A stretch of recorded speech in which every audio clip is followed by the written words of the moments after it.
And we're live. Hi, everyone, and welcome to the Literacy View. We have an Easter special for you today. So excited. We have experts with us. Is there an echo? Yeah. Sorry to hear that. Okay. Is it coming from Judy's speaker?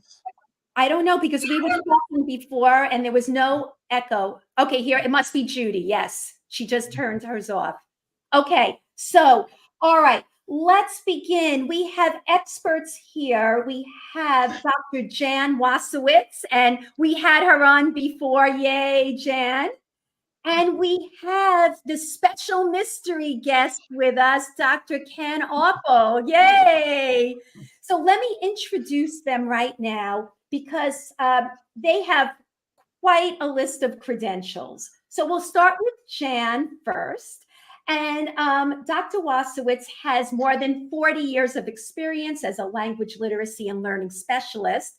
She is now the external consultant for Purdue University, the Interdepartmental Science of Reading Initiative, to strengthen teacher preparation in using science-based methods.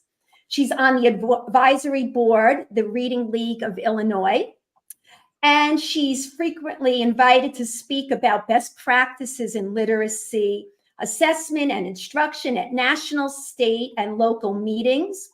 She is an author of All Spelling's products and is the lead moderator of the esteemed Spell Talk multidisciplinary professional listserv, and that's how I met Jan. She is ASHA certified and an ASHA board certified specialist. Dr. Ken Oppo, PhD, he is a distinguished professor emeritus in the Department of Communication Sciences and Disorders at the University of South Carolina in Columbia. Formerly, he was chair of that department. He has more than 30 years of experience conducting research in the areas of spoken and written language. His research focuses on the linguistic factors that contribute to the development of reading and spelling. He was the principal investigator on a 3-year, $1.4 million ISE-sponsored grant, and he is a fellow of the American Speech Language Hearing Association.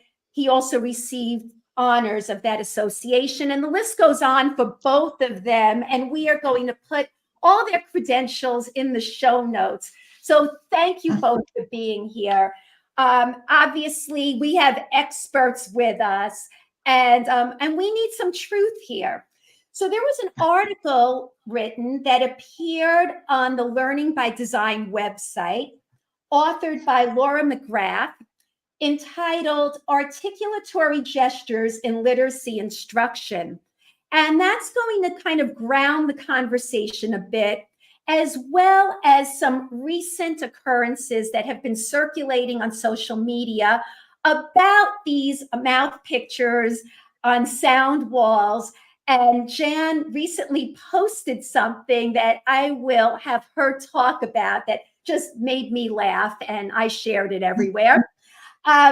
So let me put a quote out there from the article first. And it says, having children attend to their production of speech sounds is proposed to enhance their learning of letter-sound correspondences, improve their phonemic awareness, the understanding that spoken words can be abstractly broken into phonemes or speech sounds, and support their learning of reading, decoding, and spelling. So to our experts, our esteemed experts, true or false, and give us some information. It doesn't matter to me. Who goes first? So I'll jump in. First of all, I want to say thank you for this opportunity. It's great to be here. And the article that Laura McGrath wrote on our website, on our blog site, came out of, as you say, discussions going on, and really some discussion on spell talk as well. And the real issue here is, do children need to learn how sounds are produced? do we not want to draw attention to the fact that in a spoken word, there are individual sounds. That's important, right? And breaking that word down into the individual sounds that they hear and say, that's important. But the real issue is, do children need to be taught where their lips are and what their vocal folds are doing and where their tongue is placed, and really basically articulation and phonetics. And that's really the crux of the issue. And my phrase, I think you're referring to, Faith, is cows can't fly and phonemes don't have lips. And so, and that's really what I think we'll be focusing on today is why that's actually getting in the way or not recommended for learning, and then what is. Okay, Ken, anything you want to add or comment on that you could add to what we just said here? Well, of course, what Jan says is always perfect. But I think as we go along, one of the points that we need to keep in mind is there's always, no matter if you're a teacher or a speech language pathologist, whatever profession you are, time is of essence. And so we want to be as efficient as possible in using the time we have, in this case, to help kids learn phonemic awareness. And I think that's what we're going to be addressing is, are we taking too much time for something that doesn't matter? Yes, yes. So Judy, in the trenches, my friend, do you see these vowel valleys on walls anywhere? So those pictures of mouths moving in different positions with the vowel sounds. Do you see any of that? So in the building that I'm currently serving, no, we still have more of a traditional word wall where it's very interactive, and we're thinking of how to make it better and better to correspond with our foundations. However, when I do visits to other schools, I still have seen a lot of lips all over the place, and they're in schools that are really embracing the science. And I think that everybody thinks they're doing the right thing, but I don't know if that's true. It's funny, when sound walls just got hot, I think it was maybe a year ago, maybe a little over a year, I was questioning it because I was seeing teachers buying prepackaged sound walls and just throwing everything on a wall. And I think even that itself can be extremely overwhelming if the kids haven't learned those corresponding sounds. And I was always thinking, you could have put up a sound wall. It might as well make a sound. Maybe there should be a button that makes the sound that correlates with the actual sound. And then I was like, okay, maybe somebody's probably going to make it after I speak today. But I was thinking, okay, maybe they'll have a personalized one. It just didn't make sense to me to see so many mouths. I could only imagine that could be really stressful for kids. And then the other thing is, though, I was training for universal literacy in New York City, which was one of the hottest literacy programs that was I thought pretty successful. We were reading the source book. It's like this really meaty, juicy book that's well respected in the SOR world. It did talk a lot about nasals and fricatives and all of that stuff, and it kind of overwhelmed me a little bit. And I don't know, maybe it's something that I should know better, but it didn't resonate too much with me. I have to be honest. I felt like it was more speech language pathology language than Judy in the classroom kind of language. Can I respond to that? I do think it is important for all teachers of literacy to have some basic understanding of phonetics. You were learning phonetics there, which is different from phonemics and phonology. The reason that can be important for teachers, not students, is that when you have that information, it will help you in many ways. It can help you understand why a student makes a particular mistake they make, especially when spelling. It can help you take a list of words and organize them in an order to go from least challenging to more challenging. So it facilitates and scaffolds instruction that way. And it can also help you understand why certain phonemes are more difficult to recognize, especially in isolation or in a noisy classroom. And that underscores the importance of making sure we always want students looking at us when we speak. We want them looking at us when we speak about anything, right? And certainly when we're saying individual sounds. So I do think there's a place for that. Now, some programs might go way overboard and be more than a teacher needs to know, because there's always the SLP, and I'm a huge advocate of interprofessional practice. If there's something you need to know, you've got your SLP. I also want to comment on another point you made, Judy, is that it is being the teaching of phonetics, not phonemics and phonology, but the teaching of phonetics to students is being positioned as a science of research method. And science of research method simply means there's scientific evidence to support that method. Okay, so, and there is none, and even authors. It's toxic. Right? Bullshit. That's the bullshit button. Not my bullshit, right? No, we're calling BS Wait, out there. Wait, now I'm going to change my button to a cheers instead. Thank you. No, Karen. Now I lost my whole train of thought. Okay, so yes, so there is no research to support this method.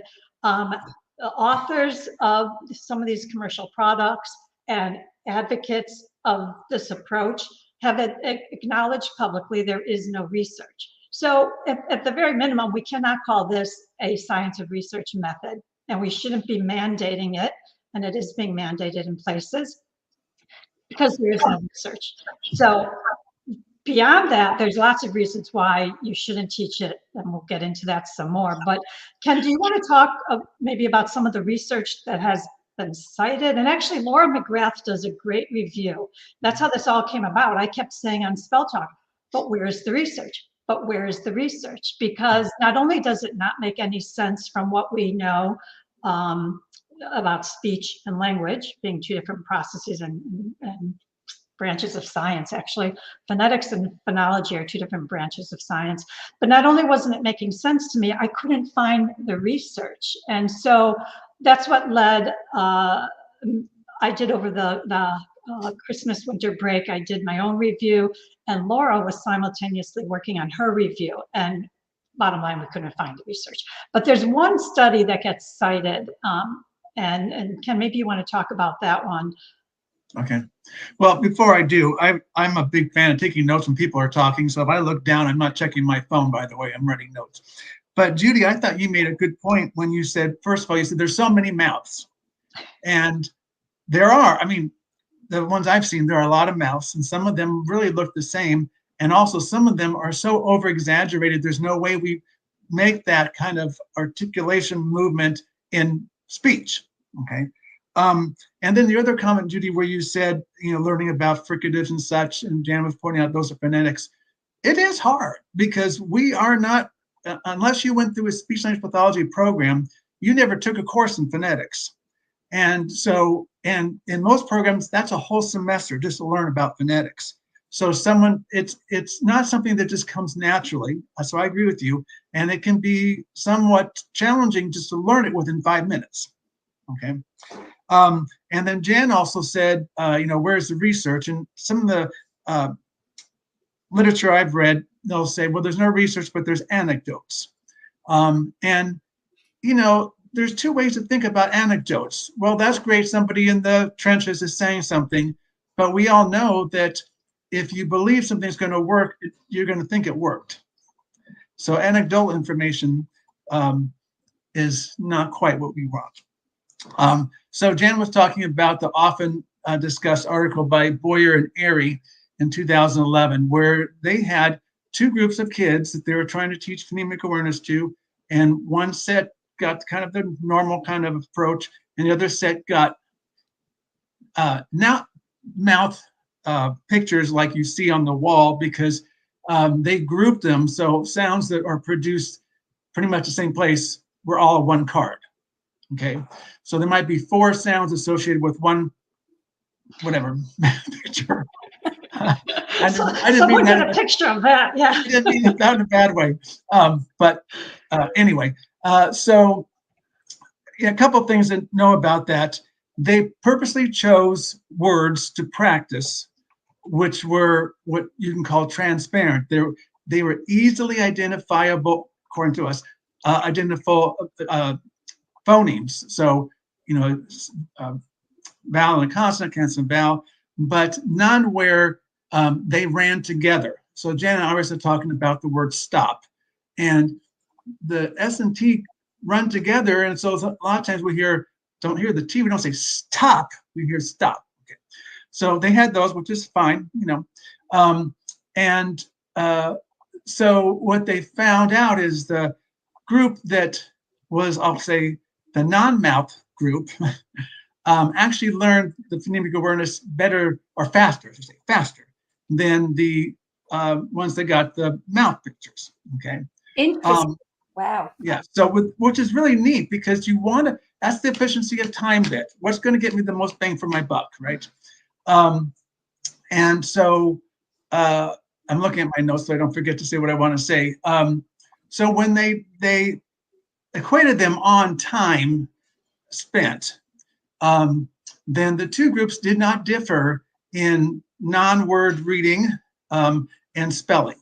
So they were the same, whether you got mouth pictures or not mouth pictures. They did find there were differences in favor of the mouth group on what they said word reading. But word reading was reading words written the way they were practiced. So key was spelled K-E. Okay, so it wasn't really reading real words. It was reading the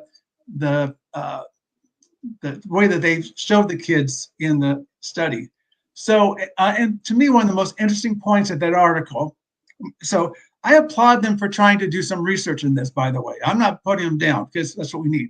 But what I thought was fascinating is they ended up almost in the last paragraph saying, if someone decides to do that, I'm going to quote them, they require explicit teacher training in phonology and phonology.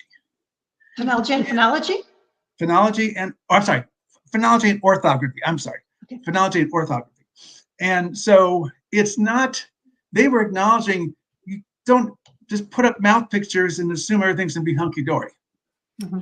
Well, it's interesting because in this article, Laura McGrath said, we all need to check our bias at the door, yeah. Right? And so I'm going to start off that way. Anyone who's watching who has done this is not a criticism of your practice, but, you need to check your bias at the door and be open to what people are saying who know the research, who do this for a living. These are people who are leaders in ASHA. And I do think we need to kind of dive into this a bit because as you said, Ken, people are spending a lot of time on this, a lot of time on the topic, a lot of time pointing out mouth pictures. And I could tell you, I was one of them. So, I want to put that out there that I was trained in lips, Linda Mood Bell lips, as well as seeing stars and visualizing and verbalizing. And then, and this was after phonographics. So I was trained in phonographics first, and then I did Linda Mood Bell training. And the truth is, all that stuff connected with Linda Mood Bell, with the mouth pictures, did not add anything more to my practice. But again, that's just an observation. I'm just a practitioner, more than a podcaster, but just a practitioner. And, I didn't see the benefit of doing that, yet it's all over the schools. So let's talk about Faith, let me just Faith, can I just chime in? We also Yes. have a user here today saying, how did it become so commonplace? And then another visitor to the chat said, could these tools be used for students as needed?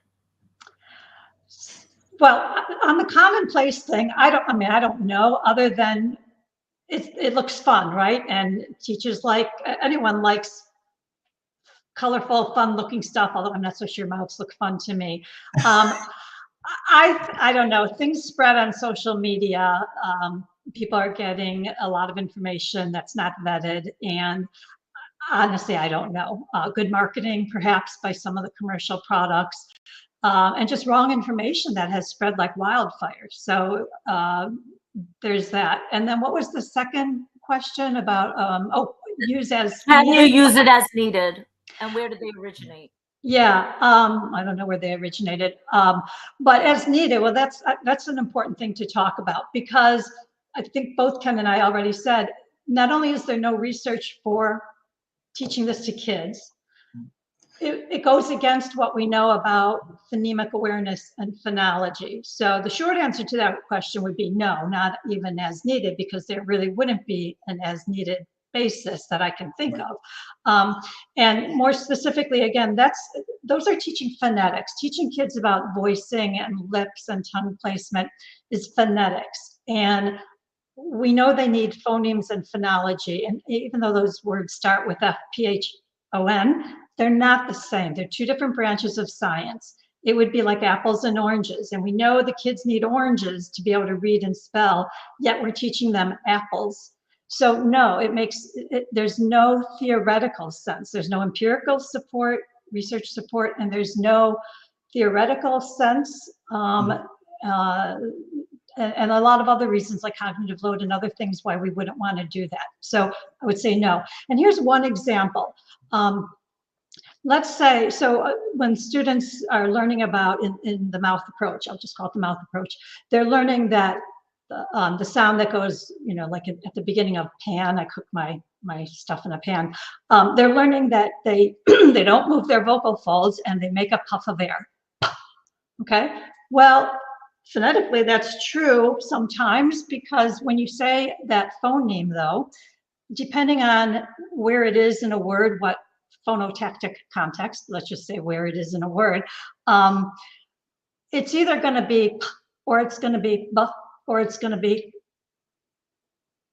Okay, we say those are the phonetic variations or the allophonic variations. So if a kiddo is only being taught p, that is not going to help them spell the word spin, because we don't say sp in, we say sp in. Okay, so we actually, and kids gravitate toward that naturally. That's why we see them typically spell a word like spin, S-B-I-N. They are already overly tuned into phonetics. That's why we see phonetic stages of spelling. Kids go through that naturally. Our job is to shift their focus away from phonetics and onto the phonemics. And so the short answer again to that question is no. So I want to just jump in. And Ken, I want to ask you, sound walls, like I'll use a sound wall, but I don't have the mouth pictures. And so I think we all want to know, what is a good use of a sound wall? I'm thinking the phoneme with all the various graphemes that are a possibility. Mm-hmm. Is that what, yes. So is that what you're suggesting? Could you be clear about what that looks like? Because I do believe that pretty much, whether you're going from print to speech or speech to print, either one, there's usually some type of sound wall where there's the sound with all the different spellings that could go along with that. So phoneme grapheme correspondence is very different from focusing on the articulatory gestures. Right. Could you really, Ken, explain that to people? No. Oh, yeah, I guess I will. I want to answer your question, then I want to go to a little side comment here, but ties back to what you're saying. So when you say a sound wall, where you say, so Jan was holding up a picture of a pan. So the phoneme is, and what are the different ways we represent that phoneme, right? That to me is orthographic knowledge. You have to know when I produce a sound, how do I represent it in print, okay? If I'm working on phonemic awareness, initially, I don't have to think about letters. I have to make them think about what sounds they're hearing in the mouth. And so Jan and I have been talking about this, and I'm a real big advocate of what is my theory for learning? I think we all have to have a theory for learning, because if we don't, we're just doing a kit, And so my theory of learning. I'm sorry, so programs don't teach kids alone? You mean you have to know something? Yes, I'm afraid you do. Okay. Take out that cheers button. Take out that cheers button. Take out. Sorry. You're getting cheers. You're getting cheers. Oh. I thought that was the other one. No. It's button, Ken. So what I believe is, and we actually have plenty of research to support this, is that when we're learning something new, we only have X amount of space to learn it. I used to say we have only X amount of desktop, but now our desktops have oodles of it, but we only have so much. And I was telling Jan, I think about the fact when we go to email our holiday card to people, it has pictures in it, and the email system won't take it because it's just too much. Okay. So we want to make it easy enough, and I used to say abnormally easy, for kids to learn some kind of new task. Okay. And when we start doing a phonemic awareness task, that's new to kids. And so by throwing in what does your mouth look like when you do those sounds, and what letter does that represent, all at one time, we're maxing out the learning space. So I think I would suggest that we need to teach a new skill at a time, okay?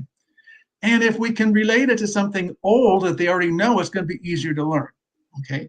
So getting back to your question about sound walls. So if you have like the picture that Jan just held up that had the pen on it. So kids already know pen.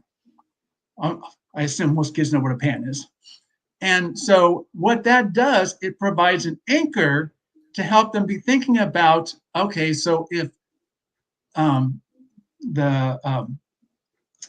know, a pan, let's say it was a pen, starts with a p sound, that's going to help you remember that any kind of p is probably going to say, any kind of p is going to say p, right?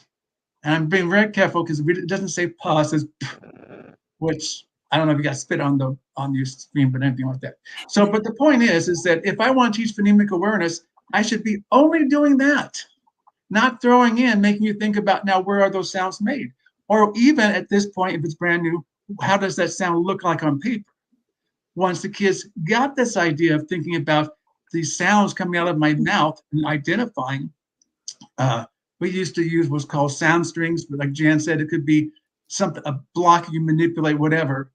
Once they got that, then I can go on to attaching the orthography part to that, connecting the sound to the letter. But so I think you have to have a theory of learning in order to make sense of what activities you're doing. So it sounds to me like you're talking about cognitive overload. That's exactly right. Like we want to avoid cognitive overload. That's exactly right. Okay, so Judy, you and I are Brooklyn girls, right? So your accent and my accent will sound very different from the way other people talk. I don't know about you, Judy, but I'm kind of curious to know how that plays into all of this with sound walls. What are your thoughts, Judy, before we turn it over to the experts? Well, I think it really does require that we're mindful when we're producing sounds. I think the way I produce sounds for my students now versus many years ago looks really different. But I think it also takes like a sensitivity, right? When you coach teachers that are from a different dialect and so forth, you definitely don't want to hurt somebody's feelings, but you also want to make sure that the sounds are produced correctly, especially those vowel sounds. I find that a lot of students really struggle with short vowel sounds and how to discriminate them. So Ken, Jan, do you have any suggestions on how to alleviate some of the cognitive load for kids with that? And also, how can you help a teacher that may have an accent sound better? And we all have accents. I mean, the truth is, we all have accents. And Ken has a personal story he can share, but I first want to just point out, I always make sure to distinguish between, first of all, accent and dialect are used interchangeably. So there's the difference in more resonance or a twang. So you might have more of a twang or a nasal resonance, right? That's very different from if you use an entirely different phoneme or you merge or collapse phonemes in your dialect. So those are kind of two different things. Are we putting aside the twang and the nasality, kind of putting that to the side? Because those are irrelevant. It doesn't matter if you have nasality, if you have a twang, if you say more of a southern versus a more northern that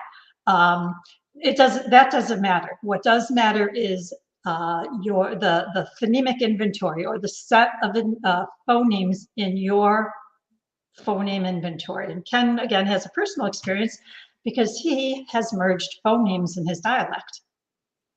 Yes, I have. I'm here to say that. Well, juicy. I grew up on the West Coast, and I don't know if this was a dialect issue or just Ken issue, but I used to say my name was Ken. Okay. And when I went to grad school, I had a very wonderful professor who would say, it is not Ken, it's Ken. And I was freaked out because all along I've been saying it wrong. However, I always spelled it correctly. Mm-hmm. And so I think the point, going back to what Jan was saying, even if a student has a dialect that ends up producing a phoneme that's different than another dialect, it's not that big a deal, but you just have to say, okay, and I'm going to show you how they write that in books. Okay. But because what we have a standardized way for written English.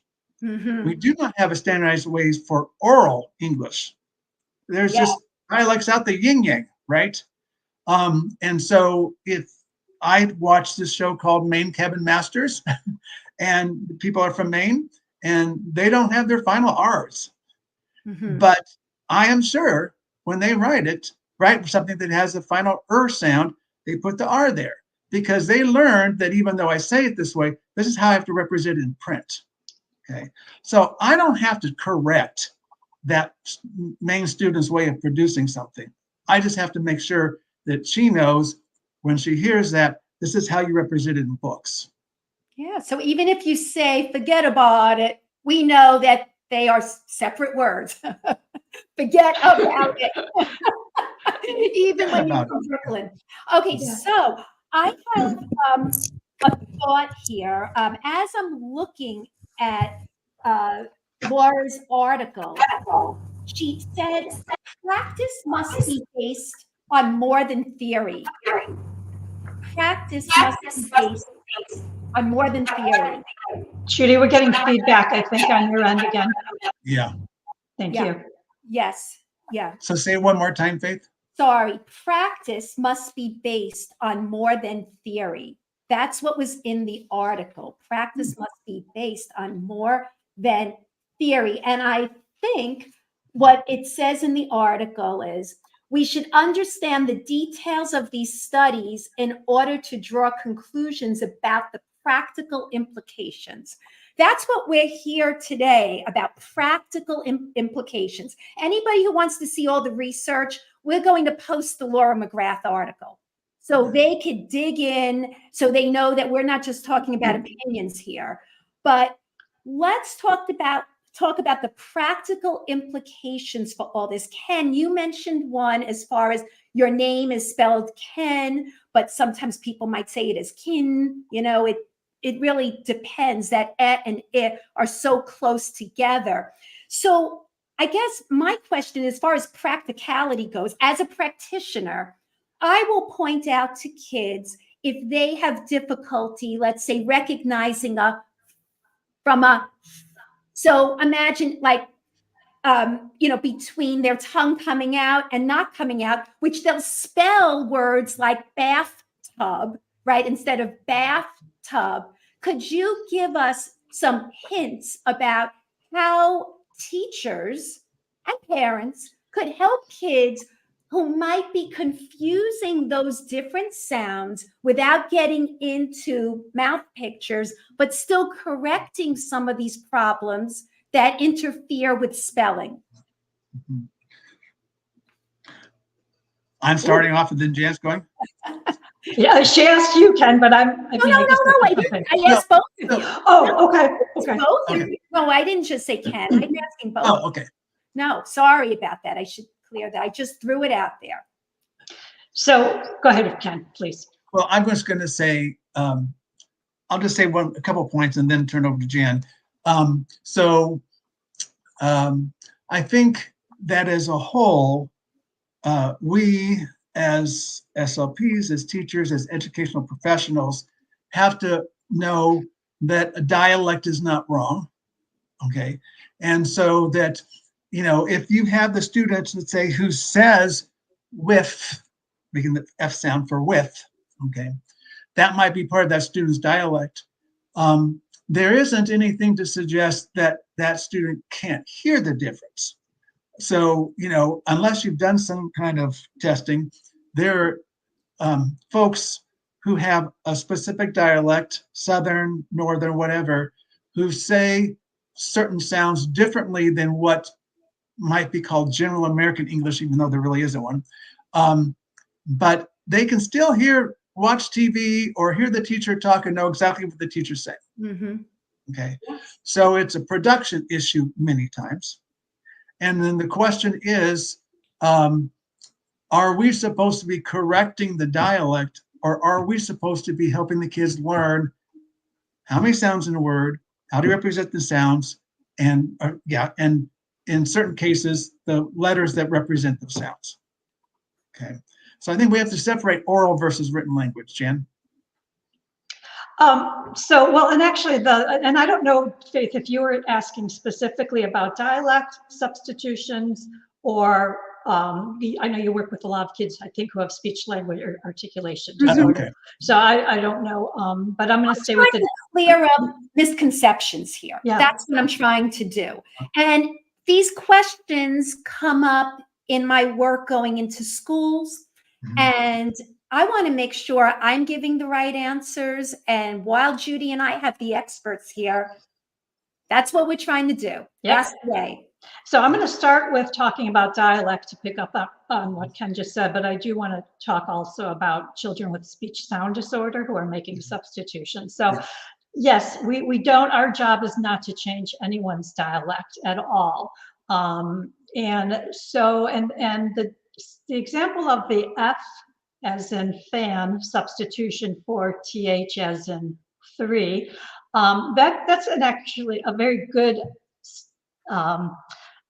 example of how that's not a phonetics issue. It's not that that individual speaker cannot say F, because in fact, in the initial position of words, they say it perfectly fine. They'll say, fine and find and fall. So they have that phoneme in their phonemic inventory.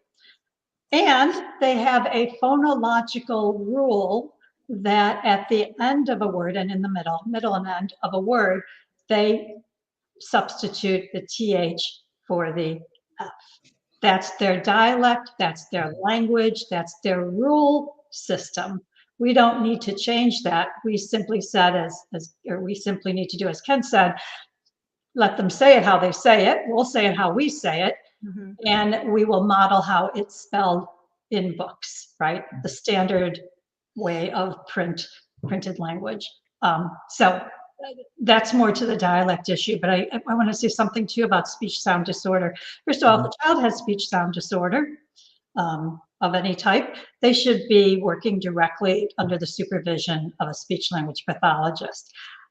We should not, number one, we should not be putting more on a teacher's plate, but also it's a violation of state license practice law that teachers cannot be doing speech therapy. No one but an SLP can be doing speech therapy and helping a child correct their pronunciation.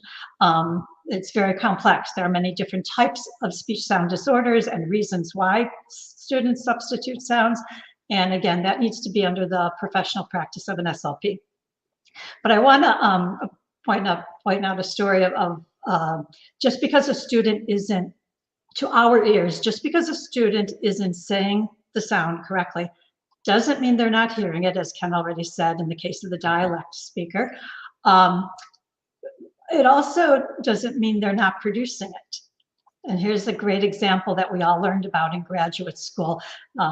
There's an interaction between an adult and a young child, and the young child, they're talking about a rabbit, and the young child says wabbit, as most young children are going to do, and those with speech delay will do for some time. So the child says wabbit, and the adult says, no, it's not a wabbit, it's a rabbit. And the child looks at the adult very indignantly and says, that's what I said. I didn't say wabbit, I said wabbit. And the point being that in that child's first of all, their perception was fine. They heard the difference between rabbit and rabbit. And even in their production, they were making a distinction, and this has been observed and measured acoustically and looking at spectrograms. They make a distinction in that case between their production of R in rabbit and their production, their production of W when saying rabbit, and their production of, what's the word I want? W when saying watch, right? They make a totally different distinction. It's just not within our perceptual categories yet, because they haven't yet developed that. So the main point being that just because a student doesn't say a phoneme correctly, that doesn't mean they don't perceive it, or even in their system are not distinguishing. So we don't need to be worried about changing. We need to be worried about making sure they understand this is how we spell. There are X number of phonemes in this word, and this is how we represent those phonemes in that word. But what about spelling? I was going to ask the same thing, Faith. Like, for instance, I also saw, like, when I was visiting the school this week, there was a trick word, which Foundations calls a trick word, but we know now that we should definitely capitalize on what's phonetic versus non-phonetic. It was the word many. Is there a value in writing the way that it sounds over the way that it is actually spelled? I actually saw somebody write M-E-N-E. Well, that's how a student will normally do it if they're just tuning into the. And I kind of questioned the practice, because I didn't think that was best practice. Why would you want to show somebody something that's not spelled that way? But they said that the research and evidence says that was a best practice. So I was a little confused with that one. That it shows how a child would articulate it or read it. I don't know. It was weird. But these are things, I'm in the field, so I still see a lot of things. Well, I'm not sure if this is getting at it, but we know, like Jan said, the kids, when they first start to spell, they're going to spell words the way they sound. And so many, I can see them spelling M-E-N-E because that's what they hear. They have to learn, in this case, that, let's pick the last sound, it's going to be represented with a Y. Okay. Of course, and the teacher knew that, but the teaching point was to write many so that the kids knew that that's how it sounds. But I thought that was counterproductive. Okay. Thank you, Kat. Can I just say, I was actually asking about correcting spelling errors, getting back to that TH and that F spelling. Mm-hmm. How do you correct it when you see, or voiced and unvoiced, B's and D's, all those pairs, those voiced and unvoiced pairs.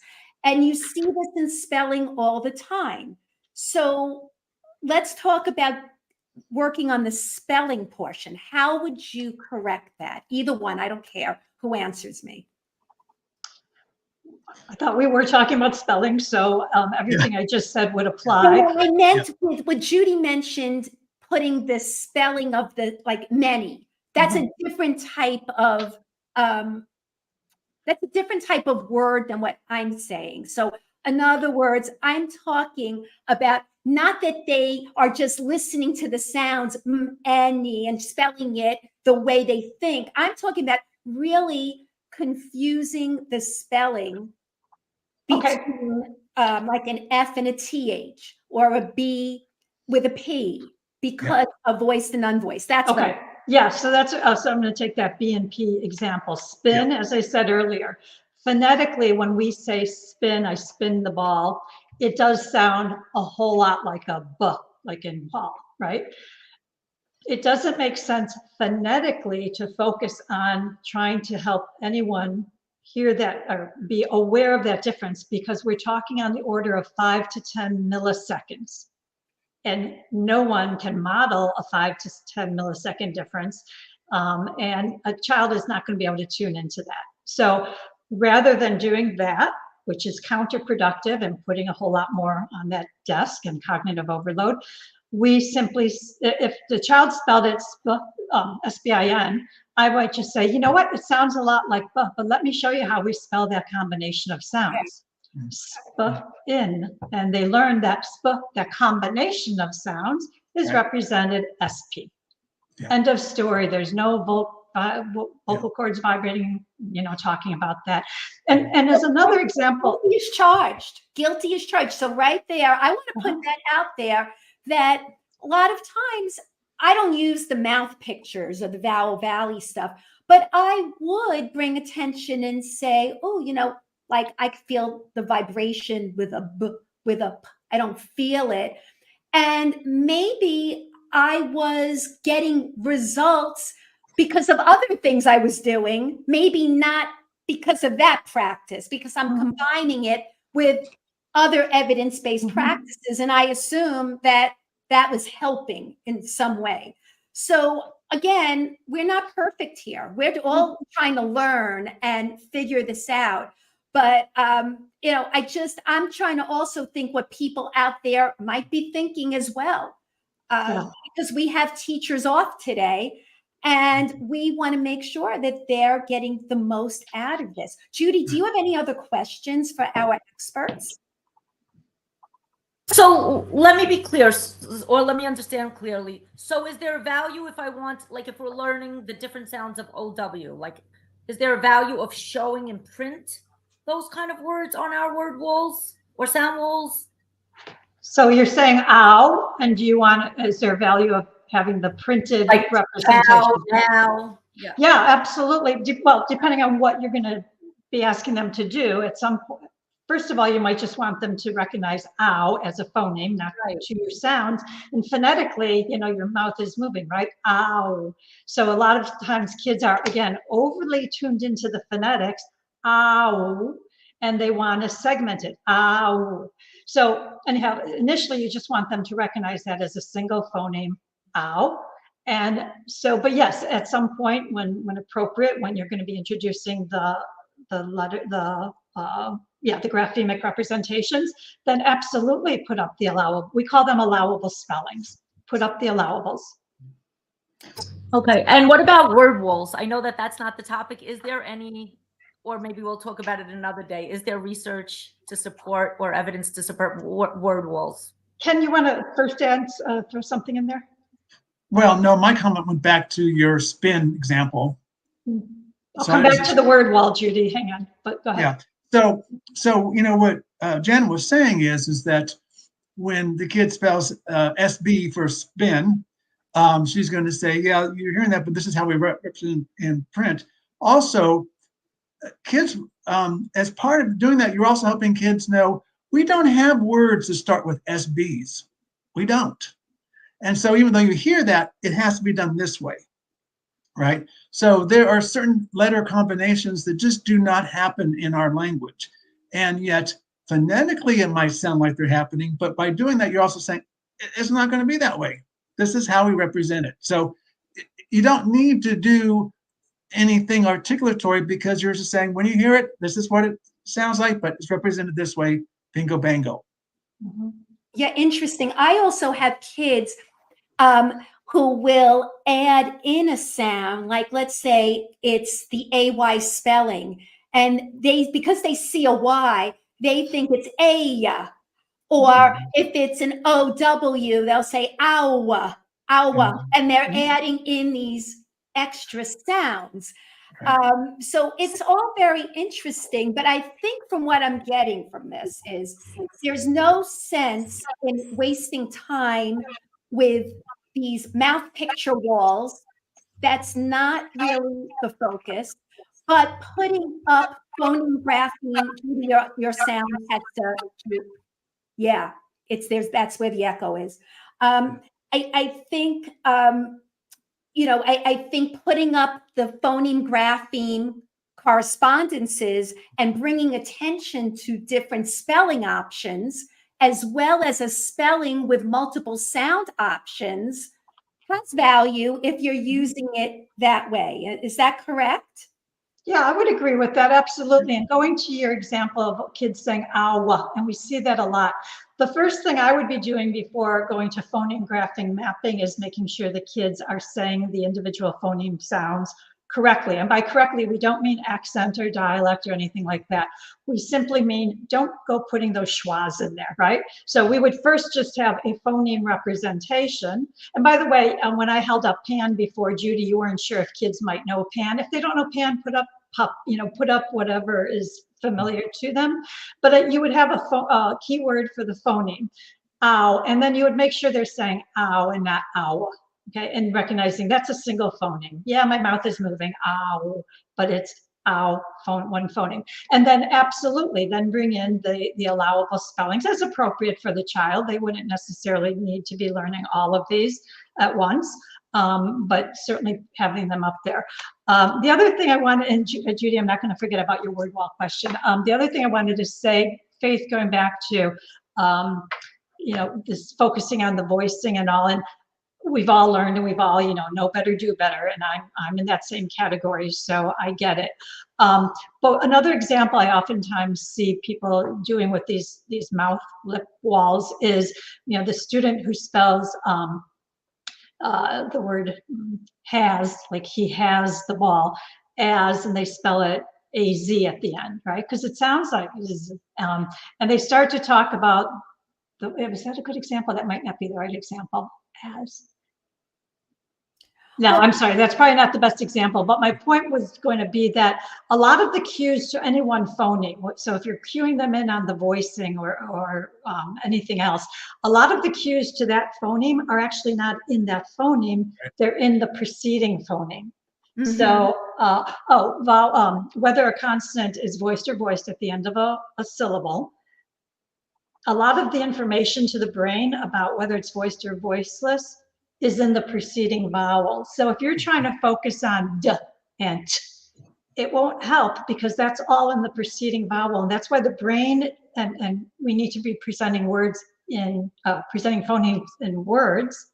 Phonemes don't exist in isolation, right? We artificially do that when we're teaching reading and spelling. And yes, but we then strip away a lot of these important cues that our brain needs. But trying to focus them on what the vocal folds are doing, again, 10 millisecond differences, 5 millisecond differences, and if it's not even in that phoneme, but it's in another phoneme, it's not going to help the kiddo. Ken looks like he wants to say something, and then Judy, I promise I'm going back to the word wall. No, I was scratching. And then we also have a lot of people in the chat. Our chat is exploding, and I hope we get to that. Yeah, I would love to. Absolutely. So let me let's go ahead. Let Ken. Well, I was going to say to add what Janet was saying is any overemphasis on what letter says is going to teach kids to add the schwas, the us to it, right? So if you're trying to teach them the p sound, the p goes with p, you say pa, you're setting them up for failure because it doesn't say that. Mm-hmm, mm-hmm. Yeah, and then you get like my niece when she was 5 years old who was reading and said kayata. Kayata, Aunt Jan, what's a kayata? So yeah. Obviously, yeah, we just want to make sure they're not inserting those schwas. Okay, word wall, and I'm going to need you to repeat the question, but I think it was something about is there research for? Is there science or evidence and research behind word walls? I know that I've seen many different things. Some people are color coding vowels on them. Some people are color coding like R control and so forth. Heart words are on them. How much evidence and research is there? And so when I think of word wall, I think more of the words are up there on the wall organized by the initial letter, not the phoneme. Are you talking about that as well? But then they highlight and do. Yeah, I don't know of any research that there's ever been for word walls. And this goes to the theory of what we know about reading. When kids are reading and spelling, it's about phonemes, not letters, right? They're thinking about the phonemes. We've got to develop their phonemic awareness. I mean, think about it. You're in a class. You're going to write the word any. Might be a good one. Okay. And that's one that I've been seeing up, during like a phonics class. You'll see words like come, here, and these are words that the kids need to, write on a test for dictation. So I thought the theory was if you see a word and use it, it might go into your bank of knowledge sooner rather than later. Yeah, well, there's support. I mean, yes, and there's a lot of things that can happen there. There could be just fast mapping when you're seeing that printed word. There can also be if they're copying it to write it, and hopefully they're saying their sounds as they're copying it. That definitely helps. All of that is good, but simply having it up there for the kids to use, organized by letter, can be tricky because they want to spell the word any, right? And they start to sound it out, hopefully, because that's what we want them doing. And they say and if they know enough, they know that's the short vowel E sound. So under a word wall, they would be looking under, well, it would be under letter A, and yet they're going to be not looking under letter A, because if they knew to look under letter A, they would know how to spell this word. So Exactly. Exactly. So what's the solution? Our viewers always want solutions. Like, Oh, after yeah. every episode, they tell us they want solutions. Working with my phoneme. Oh, yeah. So, and I don't have a picture here, but I could get you one to add to your show notes. What we do is we have the phonemes, the pictures of the phonemes up on the wall. And then next to the phonemes, we have words that contain uncommon spellings of the phonemes. So, for example, the word any would be with our keyword for the short vowel sound, which is bad. Because again, they're thinking about and they're going to look for the picture that they've learned represents and then they're going to see any. Now, we wouldn't put up a word like set, because we would want the students not to become like just to be copying words all the time. We want them to be applying their knowledge of letter sound patterns and rules. So, oh, well, that's usually spelled with the letter S. That's usually spelled with the letter E. That's usually spelled with the letter T. They should be able to spell those regular types of words. So we would most commonly just put up those heart words, elephant words, whatever you want to call them, where they have an uncommon spelling of one or more phonemes in the word. So from what I'm hearing, this is really a bonus if schools are using a speech to print approach. Am I right? I mean, that what you're saying matches exactly. Start with the word, speech to print. Start with the word. Then from that word, you're pulling out whatever phoneme is the target and showing whatever spelling might represent it. That's what I'm hearing. Yes? Mm-hmm. I mean, there's more, as we know, we talked about last time, there's more than just the phonology orthography. Of course, there's the meaning morphology. Right. I'm but yes, most basic level to help children using some type of wall that pretty much would match up with what I think you're saying. Okay. So Judy, why don't you start asking some questions from our viewers, because I think this is a great time to do that. You're muted, Judy. You're muted. Hey, so we had some comments from the chat that I'll read off as well. Lori Sapp said, I thought they were positioned as helpful tools for students, not research-based. Could they be used for students to use as needed? I think we addressed that. Then we had, are you saying no sound walls or no sound walls with mouth pictures? We addressed that. We had another comment that said, how about children with CAS or other SSDs? I don't know if we addressed that. I don't know if we did, but again, SLPs should be involved, and not the job of the teacher. But Ken, did you want to add more to that? No, but I mean, SSD stands for speech sound disorder. So Jan did touch on some of that. Yeah. Okay. So there was another question that said, so we shouldn't discuss the placement of the lips, mouth, lips, or anything, even when students are pronouncing sounds incorrectly? So again, that goes back to what kind of student is doing this incorrect reduction. Yeah. Okay. If it's a dialect, no, you shouldn't be. If it's a speech sound disorder, like Jan said, let the SLP deal with it.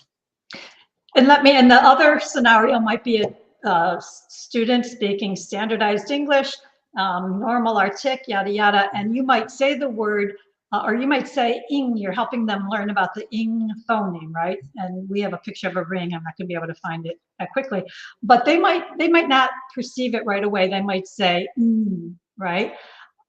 you could do a couple of things. You could just, again, say, look at my mouth. Or you could say the word ring and hold that sound out. Ring. What about mirrors? I've never had a mirror in my room in my life. Okay, And and again, I it goes- did, it goes back to and the I efficiency did, of time. but this was what I learned in Linda Mood Bell, which I thought all of that was evidence-based. So you see, when you go along with a program, this is a good example. When you learn a program, you can't walk away thinking everything from the program is going to be evidence-based. And I think that's a good lesson for all our teachers watching this, that we have to know what evidence-based practices are. I always kept a little hand mirror by my side. And again, you know, some people might say, well, what's the harm in that? And that's a question actually for you. What's the harm in any of this? Really? And so I'm not trying to be sarcastic in any way. I'm really saying, what is the harm in doing that? Well, Is there? I'll come back to the mirror in a minute. I think there is harm in teaching the phonetics versus phonemics that we've already highlighted, which is spending time, valuable time, you know, teaching something they don't need to know. And we really need to shift their attention away from phonetics to phonemics. So there is harm there, I think, instructional time loss. A mirror, if it engages them, some people say, well, my kids like to look in the mirror. You know what? My kids like to use dry erase markers, and that's fine, but let's not call that an evidence-based practice, right? Let's just call that something I have in my toolkit to make my kid engage with me when I'm doing something. Yeah, that's a very interesting comment. And that's what's happening out there, Jan. A lot of things are being called evidence-based. A lot of programs that are being pushed now are being called evidence-based. Programs that are being accepted all over that, oh, school districts have to pick a certain program because it's evidence-based. There's a lot. I mean, we could go on and on. Yeah. I don't want Yeah. Well, the only thing I was going to add to that, and Jan kind of mentioned this, it's the whole efficiency of time. You know, are we taking away time that could be used for something more productive? It's the cognitive load issue. Are we adding on more tasks that don't need to be there that take up some of that cognitive space? And other thing I was going to say is, I used to always tell my grad students, if you have a program and you do exactly what it says without thinking, then you're a technician. And none of us. You have to stop right there. Okay, that is That much BS. Yeah, but I mean, you know, it's you have to use your theory of learning in part of this too. You know. Yeah. There we go, and that's what I think we're producing now. They want teachers to be technicians. Yeah. Okay, I go to a nail salon for my technicians. I mean, I actually need to go to the nail salon. I have a day off. My nails are I have a good one for you. I don't go. I'm not showing mine. I told her to wear her Literacy View t-shirt today. Meanwhile, I forgot. So Faith, stand up. Show us what you're wearing. Want to see my boobs? Okay, here we go. What did it say? Literacy something? Literacy View. The Literacy View real Cheers. Letting loose. Yes, they are. Anyhow, Judy, do we have any other thoughts or questions? We had a comment from Donna, which I appreciated. She said, it's about time that this issue was discussed. Promoting non-research ed-based practices is not a good use of instructional time. So thanks a lot, Donna. Yes, thank you, Donna.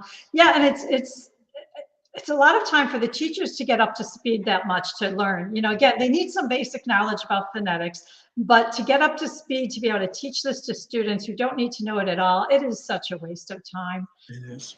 It is. You know, it's not like we have a huge literacy gap. We have to literacy problem, and we don't have time. That's the thing. We Yes. really don't. And I think the further, I always say this about everything, the further away from reading and spelling you are, the further away from reading and spelling you are, right? So if you're doing something that is disconnected, you're not doing reading and spelling instruction. Well, that would one apply to thing I anything. think that we do here on the Literacy View is we talk the talk and walk the walk, and or walk the walk. We talk and walk. You're not making fun of me, are you? No, I'm making fun of myself. Woohoo. And we definitely want the truth. That's the whole point of the show. No BS. We want True. the truth. Sometimes the truth isn't comfortable, and sometimes it makes you have a hard time because it might be something that you've been doing for a very long time. But I think that, like I've been saying for a while, pedagogy is more important than any program. You have to know your pedagogy because programs come and go, but good pedagogy. Yep. And you know what? You might need to change your pedagogy, right? Some evidence might come out that says you have to do something differently, right? Mhm. And we saw that happen with programs like Haggerty. Portions of it were not the best use of our time. And in being in the field, I definitely do see there is a wide gap for kids right now. It's actually really scary. And I know that the final benchmark for schools that are using screeners is coming soon. So we got another month and a half, and we got to kick ass during that month and a half. Yeah. And one last thing from one of our viewers: are you familiar with the program Phonemes? Phonemes. If not, Phonemz. If not, it's basically a visual representation of all sounds in the English language. I'm curious if the research supports using this visual, not mouth shapes. I use these to phonetically build the word and then assign the orthographic spelling for each sound. Is that counterproductive? I'm not familiar with it, so I can't comment. I don't know. I don't But know again, what- yeah. well, I I don't was know just Go. I was just going to say, this is where pedagogy, if you understand educational principles, pedagogical principles, current research, we want to enable all of our teachers to be able to make those own determinations, right? Because that's the power, I think. Now, no fault of any teacher that they haven't received as much of that type of training at the pre-service level. And there are initiatives. Faith, you mentioned I'm an external consultant at Purdue, and they're working on a interdepartmental initiative to improve pre-service trainings because we do need to empower our teachers to be able to answer these questions themselves, really. Ken? Oh, I don't know. I was going to go back to, I don't know what it means, visual representation. But again, if you know what you're trying to accomplish, you can pull from this kit or this kit or this kit. Jan and I were talking about, when you start to have kids think about the sounds and represent it, you could use what we used to call sound strings. You could use boxes. She uses M&Ms, but I don't because I eat them all the time. But I mean, it doesn't really matter if you know exactly what you're trying to do. You can use whatever material. Yeah. I like to say, I said this more as an SLP, but it applies in literacy as well. A good practitioner can go into a room with no materials and no lesson plan. Yep. And teach what needs to be taught.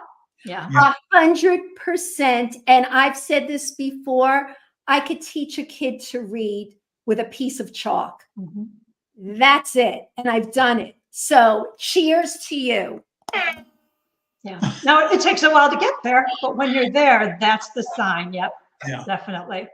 This was great. I want to finish up with one last comment, and then I'm going to ask if anybody has last thoughts.